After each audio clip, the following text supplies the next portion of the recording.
রোজা রেখে ভুল করে ব্রাশ করে ফেললে কি রোজা ভেঙে যায়? কোনো মৃত ব্যক্তির দোষ বা তার কোনো খারাপ কাজের ব্যাপারে কথা বললে কি মৃত ব্যক্তির কবরে আযাব হতে পারে বা কবরে আযাব বেড়ে যায়? কোরআন শরীফ পড়লে কোরআন শরীফ মনে থাকে না, এর জন্য কি আমল করা যেতে পারে? কোনো মহিলা মারা গেলে মাইকে বলা যাবে কিনা?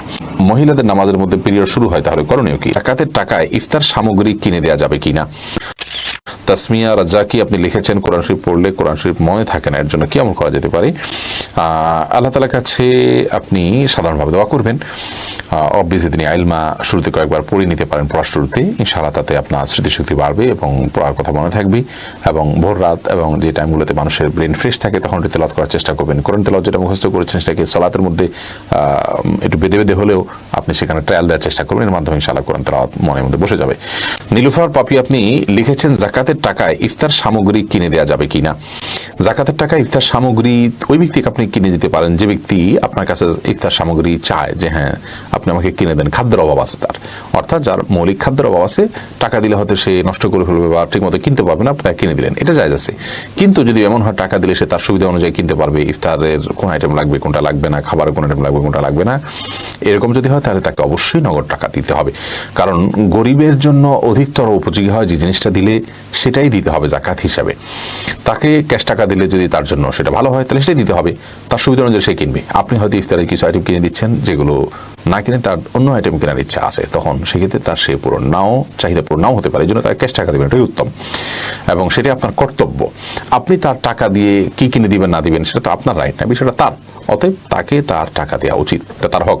হ্যাঁ, যদি এমন হয় যে সে এতটাই বোকাশোকা টাইপের মানুষ যে এই টাকা দিলে সে নষ্ট করে ফেলবে, তাহলে তার প্রয়োজন কি জেনে আপনি সেটা পূরণ করে দিলেন জাকাতের টাকা থেকে, সেটা অবশ্যই জায়েজ হবে। মিজানুর রহমান আপনি লিখেছেন মহিলাদের নামাজের মধ্যে পিরিয়ড শুরু হয়, তাহলে করণীয় কি? নামাজ ছেড়ে দিবে, যেহেতু অপবিত্র অবস্থায় সালাত কন্টিনিউ করা জায়েজ নয়, বিধায় সালাত ছেড়ে দিবেন। মিজানুর রহমান আপনি লিখেছেন কোনো মহিলা মারা গেলে মাইকে বলা যাবে কিনা? কোনো মহিলা যদি মারা যান তাহলে সেক্ষেত্রে মহিলা হোক আর পুরুষ হোক সকলের জন্য একই কথা প্রযোজ্য।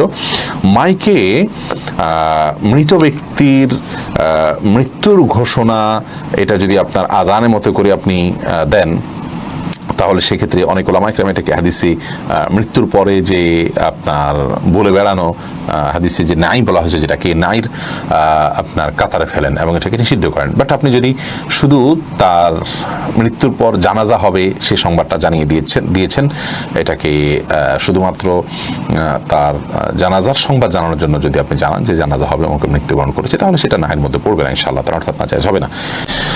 এরপরে আবিদা সুলতানা ঝুমুর আইডি থেকে আপনি লিখেছেন কোনো মৃত ব্যক্তির দোষ বা তার কোনো খারাপ কাজের ব্যাপারে কথা বললে কি মৃত ব্যক্তির কবরে আযাব হতে পারে বা কবরে আযাব বেড়ে যায়? না, এরকম কোনো কথা নেই। মৃত ব্যক্তির কোনো দোষের চর্চা করলেই তার আযাব বাড়ে এমনটি মনে করার কোনো কারণ থাকতে পারে না। যে দোষ চর্চা করছে গুনাহ হবে তার, পাপ হবে তার, কারণ সে মৃত ব্যক্তির সমালোচনা করছে। নবী করিম সাল্লাল্লাহু আলাইহি ওয়াসাল্লাম বলেছেন কোনো ব্যক্তি মারা গেলে তার সমালোচনা তোমরা করবে না, কারণ সে যা করেছে তার সে কর্মের ফল সে পেয়ে গেছে, ভালো হলে ভালো মন্দ হলে মন্দ, তার সমালোচনা করবে না। অতএব যারা মৃত ব্যক্তির সমালোচনা করছে তারা গুনাহ কাজ করছে, হোক সেটা তার মধ্যে ছিল হোক সেটা অন্যায়।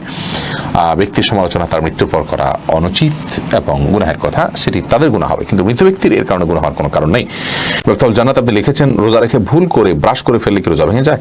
ব্রাশ ইচ্ছাকৃত করলে রোজা ভাঙবে না, অতএব ভুল করে ভাঙলে তো রোজা ভাঙার প্রশ্ন ওঠে না, ভাঙবে না। তবে পেস্ট সহকারে ব্রাশ রোজা রেখে না করাই উচিত।